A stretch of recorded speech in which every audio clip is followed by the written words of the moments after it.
జగన్మోహన్ రెడ్డి మీద ఉన్నటువంటి 11 సిబిఐ కేసులు, 6 ఈడీ కేసులు ఎప్పటికైనా ఒక కొలిక్కి వస్తాయా? విచారణ పూర్తయ్యి కోర్టులో ఎప్పటికైనా తీర్పు వస్తుందా అనే అనుమానం చాలామందికి ఉంది. నిన్న దీని మీద ఇంట్రెస్టింగ్లీ ప్రకాష్ సింగ్ అని చెప్పి ఆయన ఉత్తరప్రదేశ్ డీజీపీగా పనిచేశారు. దాంతోపాటుగా చాలా పోలీసు వ్యవహారాలకు సంబంధించిన కమిటీలకి నాయకత్వం కూడా వహించారు. చాలా రిపోర్ట్లు కూడా ఇచ్చారు పోలీసు వ్యవస్థ దాని ఫంక్షనింగ్ మీద. ఆయన ఒక ట్వీట్ చేశారు. ఏమని? It will be a disgrace if the CBI and ED do not pursue these cases అని. సందర్భం ఏంటంటే జగన్మోహన్ రెడ్డి గారి కేసుల మీద ఒకరు ట్వీట్ చేశారు. ఏమని? ఆయన మీద ఇట్లా 11 సిబిఐ కేసులు, ఈడీ కేసులు ఇవన్నీ ఉన్నాయి. లాస్ట్ 5 years నుంచి కూడా ఈ కేసులు అంగుళం కూడా ముందుకు వెళ్ళలేదు, పురోగతి సాధించలేదు అని. దానికి రెస్పాండ్ అవుతూ ప్రకాష్ సింగ్ గారు ఈ మాట అన్నారు. It will be disgrace. ఇది సిబిఐకి, ఎన్ఫోర్స్మెంట్ డైరెక్టరేట్కి సిగ్గుచేటు. ఈ విధంగా ఇంతకాలం పాటు ఈ కేసులు పెండింగ్లో ఉండటము, అంగుళం కూడా ప్రగతి సాధించలేకపోవడము అని. అలాగే మరొకరు కూడా జగన్కి సంబంధించినటువంటి ఆయన అవినీతికి సంబంధించిన కొన్ని ప్రస్తావన చేశారు. ఇందులో ఈయన కొంచెం రీసెర్చ్ కూడా చేసినట్టున్నారు. షెల్బీ అనే పేరుతో ఉన్నది ఇది ట్విట్టర్లో అకౌంట్. అంటే వైఎస్ జగన్మోహన్ రెడ్డి గారి లగ్జూరియస్ లైఫ్ ఎలా ఉంది అనే దాని మీద ఆయన అన్నీ ఇచ్చాడు. ఇది చాలామందికి తెలిసినవే, మరికొన్ని వివరాలు అన్నమాట. అందులో బెంగళూరు ప్యాలెస్, ఆ ప్యాలెస్లో ఏమేమి ఉన్నాయి, ఉదాహరణకి హెలికాప్టర్ ల్యాండ్ అవ్వడానికి కూడా స్ట్రిప్ ఉంది అక్కడ లోపలే బెంగళూరు ప్యాలెస్లో, జగన్మోహన్ రెడ్డి గారు కట్టుకున్నటువంటి ప్యాలెస్లో. చాలా రేర్గా, చాలా తక్కువ మందికి ఉంటుంది అట్లా. దాని లోపల ఇంతవరకు ఎవరూ చూడలేదు. కట్టుదిట్టమైనటువంటి భద్రతా ఏర్పాట్లు ఉంటాయి బెంగళూరులో ప్యాలెస్కి కూడా అని చెప్పి రాశారు. ఇక ఆ విధంగా ఆయన మిగతా ప్యాలెస్ల గురించి కూడా ఇచ్చారు. అదేవిధంగా హైదరాబాద్ లోటస్ పాండ్ ఇల్లు, తాడేపల్లిలో కట్టుకున్న ఇల్లు, అలాగే పులివెందులో కట్టుకున్న ఇల్లు, అన్ని వీటి ఫొటోస్ కూడా వేశారు. దీంతోపాటు తాజాగా వైజాగ్ ప్యాలెస్లో ఏ విధంగా ప్రభుత్వ డబ్బులతో జగన్మోహన్ రెడ్డి అక్కడ అనేక సౌకర్యాలు కల్పించుకున్నాడు అనేది.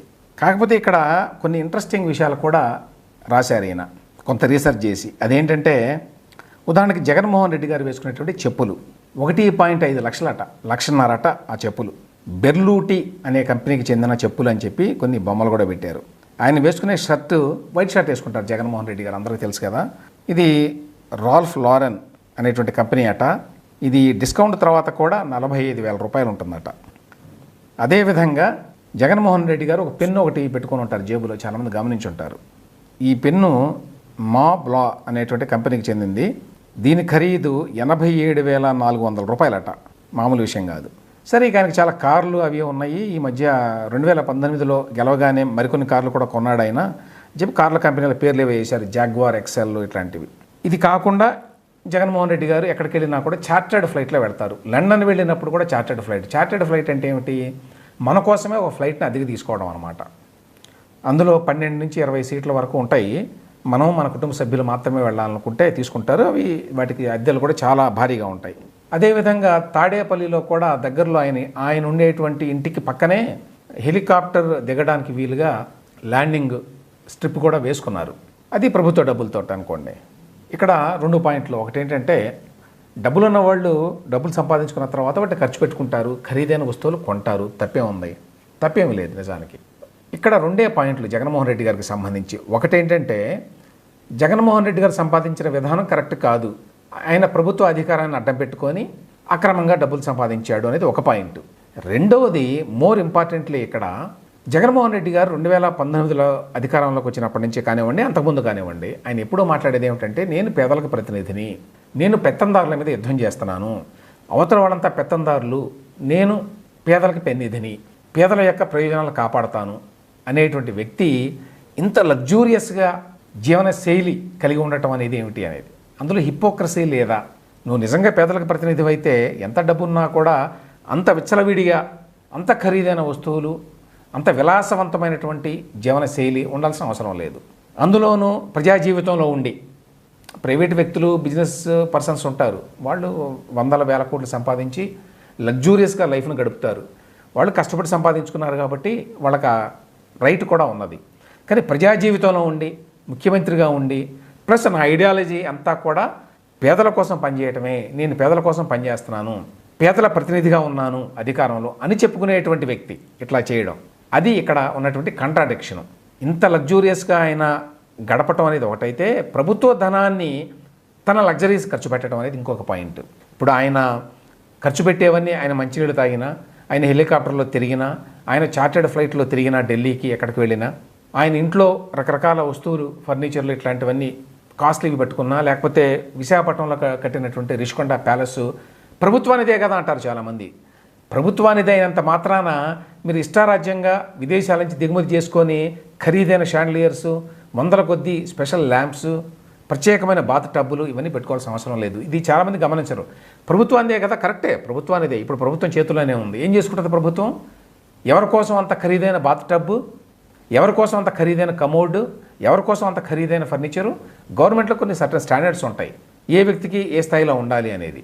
మనం అమెరికా ప్రెసిడెంట్ స్థాయిలోనో, లేకపోతే ఇలాన్ మస్కో, లేకపోతే మరొక వారెన్ బఫెట్టో ఇట్లాంటి వాళ్ళు ఇంత విలాసవంతంగా జీవించరు, అది వేరే విషయం. ఇప్పుడు ఇలాన్ మస్క్ లాంటి వాళ్ళు సొంతంగా డబ్బులు సంపాదించిన వాళ్ళు కదా. ఇలాన్ మస్క్ ఆయన టెస్లా ఫ్యాక్టరీలో చాలా కాలం పాటు ఆ ఫ్లోర్ మీదే పడుకునేవాడని అప్పట్లో కొన్ని కథనాలు వస్తూ ఉండేవి. రాత్రింబవళ్ళు పనిచేసి అక్కడే నిద్రపోయేవాడట ఫ్లోర్ మీద. ఆ ఇంజనీరింగ్, ఆ టెక్నాలజీ, వాటి పిచ్చి ఆయనకు చాలా ఉంది కాబట్టి డబ్బులు రావడం అనేది వాళ్ళకి బై ప్రొడక్ట్. వాళ్ళు చేసినటువంటి ఘనకార్యాల మూలంగా వాళ్ళకి డబ్బులు వస్తాయి అదనంగా.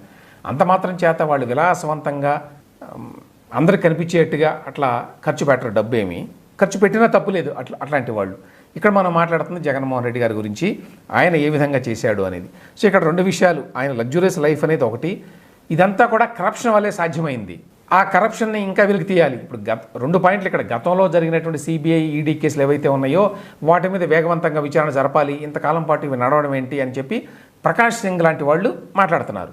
ఎక్కడో ఉన్నవాళ్ళు వాళ్ళకు కూడా అనిపిస్తుంది అనమాట, ఏమిటి ఇంతకాలం పాటు ఈయన మీద ఇన్ని ఆరోపణలు ఉంటే అసలు విచారణ జరగకపోవడం ఏంటి, ఇది సిబిఐకి ఈడీకి కూడా సిగ్గుచేటు అనే మాట అనాల్సినటువంటి పరిస్థితి వచ్చిందన్నమాట ఇవాళ. ఇక రెండవది, ఆయన luxurious life at the expense of the government, at the expense of the people. ఆయనకి అన్ని వేల కోట్లు ఉన్నా కూడా జగన్మోహన్ రెడ్డి గారు సాధ్యమైనంత మేరకి తన సొంత జేబులోంచి డబ్బులు ఖర్చు పెట్టుకోకుండా ప్రభుత్వం మీదనే భారం అంతా వేసి ఖర్చు పెట్టుకున్నాడు. అది నెక్స్ట్ పాయింట్. సో ఈ కరప్షన్ మీద విచారణ జరగకపోతే ఇది ఈ విధంగానే కంటిన్యూ అవుతుంది. ఎవరైనా కానివ్వండి, ప్రభుత్వంలో ఉన్నవాళ్ళు ఈ విధంగా అడ్డగోలుగా ప్రభుత్వ ధనాన్ని పర్సనల్ ప్లెజర్ కోసం ఖర్చు పెట్టుకుంటే దాని మీద విచారణ జరగాలి. ప్రభుత్వంలో ఉన్నటువంటి అధికారులు ఎవరైనా సరే 100 రూపాయల కరప్షన్ చేస్తే ఏసీబీ పేరుతో శిక్షిస్తున్నాం. అదేవిధంగా రాజకీయ నాయకులను కూడా శిక్షించాల్సిన టైం వచ్చింది ఇప్పటికైనా. ఈ కొత్త ప్రభుత్వం అయినా ఏమైనా సీరియస్గా టేకప్ చేసి, గతంలో ఉన్న కేసుల్లో వీళ్ళేమీ చేయలేరు రాష్ట్ర ప్రభుత్వం, అవి సిబిఐ, ఈడీ చేతుల్లో ఉన్నాయి. గత 5 సంవత్సరాలుగా జరిగినటువంటి అక్రమాలు, అవినీతి ఏదైతే ఉందో, ఈ విధంగా లగ్జూరియస్గా ఏ విధంగా అయితే ఖర్చు పెట్టారో వాటి అన్నింటినీ వెలికి తీసి వాటి మీద విచారణ జరిపి, రాజకీయ కక్షతోటి కాదు, ప్రతీకార ఇచ్ఛతో కాదు, పూర్తిగా ప్రజా ప్రయోజనాలను దృష్టిలో పెట్టుకొని ప్రజాధనాన్ని దుర్వినియోగం చేసినందుకు ఏ రకమైన రాజకీయ ప్రభావం లేకుండా ఆ విచారణ జరిపి శిక్షించాలి బాధ్యుల్ని. జగన్మోహన్ రెడ్డి గారు కావచ్చు, ఆ ప్రభుత్వంలో పనిచేసిన ఇతరులు కావచ్చు. శాసనమండలిలో మనకు చాలా బ్రహ్మాండమైన బలం ఉంది, అక్కడ చూపిద్దాం మన సత్తానని చెప్పి ఈ మధ్య జగన్మోహన్ రెడ్డి గారు తమ పార్టీ వాళ్ళకి, తమ ఎమ్మెల్సీలకి దిశానిర్దేశం చేశారని చెప్పి ఒక వార్త వచ్చింది. గమ్మత్ ఏమిటంటే, ఇదే జగన్మోహన్ రెడ్డి గతంలో ఇదే శాసనమండలిని రద్దు చేయడానికి అసెంబ్లీలో తీర్మానం చేసి రాష్ట్రపతికి కూడా పంపించాడు. ఆ తర్వాత మళ్ళీ మనసు మార్చుకున్నాడు అనుకోండి, అది వేరే విషయం. అయితే ఇప్పుడు ఏమిటంటే, ఆయన శాసనమండలిలో చాలా బలం ఉంది కాబట్టి దాన్ని మళ్ళీ రద్దు చేయకుండా కేంద్రంలో మాట్లాడుకుని ఆపేశాడు. దాన్ని తాను చేసిన చట్టాన్ని ఆపేశాడు, రాష్ట్రపతి అనుమతి రాకుండా. ఇప్పుడు ఇక్కడ బలం ఉంది కాబట్టి ఇక్కడ ఏదో మన సత్తా చూపిద్దాము అన్నట్టుగా మాట్లాడుతున్నాడు. కానీ అక్కడ కూడా రాబోయే 2-3 సంవత్సరాల్లో వాళ్ళ బలం తగ్గిపోతుంది. ప్రస్తుతానికి 38 మంది ఎమ్మెల్సీలు ఉన్నారు. ఇప్పుడు ఆల్రెడీ జూలైలో ఒక 2 స్థానాలకు ఎన్నిక జరగబోతోంది. ఈ 2 స్థానాల్లోకి ఎందుకు ఎన్నిక జరగబోతోందంటే, శాసనమండలికి ఒకటి షేక్ మహమ్మద్ ఇక్బాల్ అని చెప్పి ఆయన వైసీపీఏ, తర్వాత సి రామచంద్రయ్య ఆయన వైసీపీఏ. వీళ్ళిద్దరూ కూడా రిజైన్ చేశారు మొన్న ఎన్నికలకు ముందు. ఆ పార్టీ నుంచి రిజైన్ చేసి తెలుగుదేశం పార్టీలో చేరారు. అందువల్ల ఖాళీ అయినాయి. అంటే ఖాళీ అవ్వడం అంటే వాళ్ళు రాజీనామాలు చేశారు. ఆ రాజీనామాల్ని శాసనమండలి చైర్మన్ మోషన్ రాజు గారు ఆమోదించారు ఏప్రిల్ 5న. ఆ ఖాళీ అయిన 2 స్థానాలు ఇప్పుడు తెలుగుదేశం పార్టీకి రాబోతున్నాయి. సో ఫస్ట్ బిగినింగ్ అన్నమాట అది. రాబోయే 2-3 సంవత్సరాల్లో శాసనమండలిలో కూడా జగన్మోహన్ రెడ్డి గారికి ఉన్నటువంటి బలం తగ్గిపోతుంది పూర్తిగా.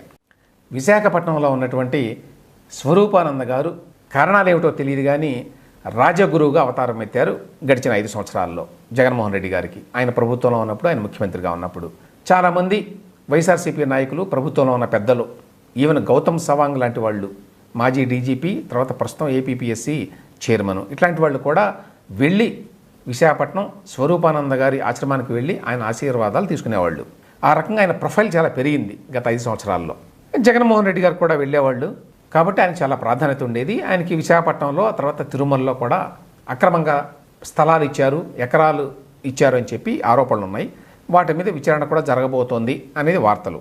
అది పక్కన పెడితే ఈ శారదా పీఠాధిపతి గారికి, ఆయన ఆశ్రమానికి పోలీస్ ప్రొటెక్షన్ ఇచ్చారట. ప్రొటెక్షన్ కూడా కాదు, ఊరికి కాపలా. ఏమిటి ఆ కాపలా? ఒక ఎస్ఐ, 4 గన్మెన్లు ఎప్పుడు అక్కడ నిలబడి ఉండాలి ముందు. ఎందుకు? ప్రభుత్వంలో ఉన్నటువంటి పెద్దలు గతంలో మొన్న 5 సంవత్సరాల్లో వెళ్ళినప్పుడు మరి వారికి స్వాగతం పలికి వాళ్ళని లోపలికి తీసుకెళ్ళడానికి అనమాట. లేకపోతే స్వరూపానంద అనేటువంటి పీఠాధిపతికి ఏ రకమైన ప్రాణాపాయం ఉంది అసలు? ఎందుకోసం ఆయనకు సెక్యూరిటీ, ఎందుకోసం కల్పిస్తారు ఆయనకు ప్రొటెక్షన్? అది at the expense of the government వారు ఖర్చు పెట్టి 4 గన్మెన్లు, ఒక ఎస్ఐని ఇచ్చారట. వాళ్ళు ఉన్నారు, అదొక పికెట్ అనమాట. అది కాకుండా స్వయంగా స్వరూపానందకి ఆయనకి 2 మరి గన్మెన్లు ఇచ్చారట, 2 ప్రొటెక్షన్ అనమాట. ఆయనకి, ఆయన తర్వాత స్వాత్మానంద అని చెప్పి ఆయన శిష్యుడు, ఆయన తర్వాత వారసుడు అనమాట, ఆయనకు కూడా ఇచ్చారట. ఎందుకు ఇచ్చారో వాళ్ళకి ప్రభుత్వ ఖర్చుతోటి అనేది తెలియదు. ప్రొటెక్షన్ ఏదో ఎమ్మెల్యేలకు ఇచ్చినట్టు, ఎంపీలకు ఇచ్చినట్టు అనమాట. దాంతోపాటు స్వరూపానంద గారు ఎప్పుడు విశాఖపట్నం ఎయిర్పోర్ట్కి వెళ్ళినా ఆయనకి ప్రత్యేకమైనటువంటి ట్రీట్మెంట్ ఉందట. ఆయన అందరిలాగా క్యూలో నిలబడి వెళ్లాల్సిన అవసరం లేదు, ఆయనకి వేరే మార్గం కల్పించారట రాష్ట్ర ప్రభుత్వం వాళ్ళు. అంతేకాదు గతంలో ఆయన కాశీ వెళ్ళి అక్కడేదో చేస్తూ ఉంటారు ఎవ్రీ ఇయర్, కొన్ని యాగాలు, యజ్ఞాలు. దానికి రైల్లో వెళ్ళేవాడు గతంలో. ప్రస్తుతం గత 5 సంవత్సరాల నుంచి కూడా ఓన్లీ ఫ్లైట్లో మాత్రమే వెళ్తున్నట్టు ఆయన. ఆ సౌకర్యం కూడా స్పాన్సర్డ్ బై జగన్మోహన్ రెడ్డి గారి గవర్నమెంట్. ఈ విధంగా ప్రభుత్వ అండతోటి ఈ శారదాపీఠం అధిపతి స్వరూపానంద గారు చాలా ఎంజాయ్ చేశారు. వీటి కారణంగానే బహుశా ఆయన ఆ మధ్యకాలంలో ప్రెస్ మీట్ పెట్టి అబ్బిబ్బే నాకేమీ సంబంధం లేదు జగన్మోహన్ రెడ్డితో అని చెప్పి ఆయన్ని వదిలించుకోవడానికి ప్రయత్నించాడు.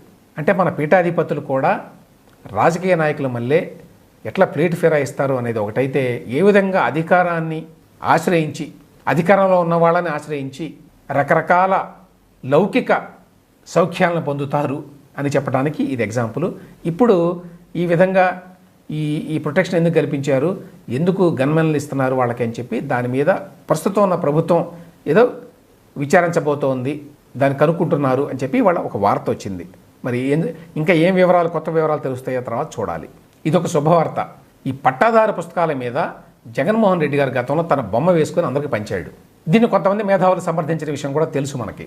ఇటువంటి అరాచకాన్ని, ఇటువంటి భూస్వామ్య విధానాన్ని, ఫ్యూడల్ విధానాన్ని. అయితే అదృష్టవశాత్తు ఇప్పుడు కొత్త ప్రభుత్వం ఈ విధంగా జగన్మోహన్ రెడ్డి ఫోటోలతో ముద్రించిన పట్టాదారు పుస్తకాల పంపిణీని నిలిపేయాలని చెప్పి ఆర్డర్స్ ఇచ్చిందట. ఈ రీసర్వే పూర్తయిన గ్రామాల్లో 1,00,000 పుస్తకాలు ఇప్పుడు రెవెన్యూ శాఖ దగ్గర ఉన్నాయట. ఈ విధంగా జగన్మోహన్ రెడ్డి గారి ఫోటో వేసిన పుస్తకాలు అన్నమాట. సో వీటన్నిటిని పంపిణీని ప్రస్తుతానికి ఆపేశారు.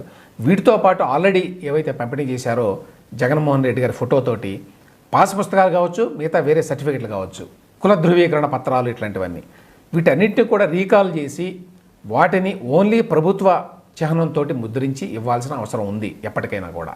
లేకపోతే ప్రభుత్వానికి ఉండేటువంటి లెజిటిమసీ కూడా పోతుంది. ఎవరిదో కుల ధృవీకరణ పత్రం రాబోయే చాలా సంవత్సరాలకు కూడా దాని మీద జగన్మోహన్ రెడ్డి గారి ఫోటో ఉండటము, లేక గతంలో ఇచ్చిన పాస్బుక్ల మీద కూడా జగన్మోహన్ రెడ్డి గారి ఫోటో ఉంటే అది పర్మనెంట్గా ఉండేటువంటి పుస్తకం కదా పాస్బుక్ అనేది. తరతరాలుగా వారసులు కూడా ఇస్తారు కదా అదే పుస్తకాన్ని. కాబట్టి ఆ పుస్తకాలను రీకాల్ చేసి వాటి మీద జగన్మోహన్ రెడ్డి గారి ఫోటోని ఉన్నటువంటి పుస్తకాలు తీసేసి వాటి బదులుగా కొత్త పుస్తకాలను ముద్రించి వాటి మీద ఎవరి ఫోటోలు లేకుండా ఓన్లీ ఆంధ్రప్రదేశ్ ప్రభుత్వ చిహ్నం మాత్రమే, రాజముద్ర మాత్రమే వేసి ఇవ్వాల్సిన అవసరం కూడా ఉంది. ఆ పని కూడా చేస్తారు అని చెప్పి ఆశిద్దాం.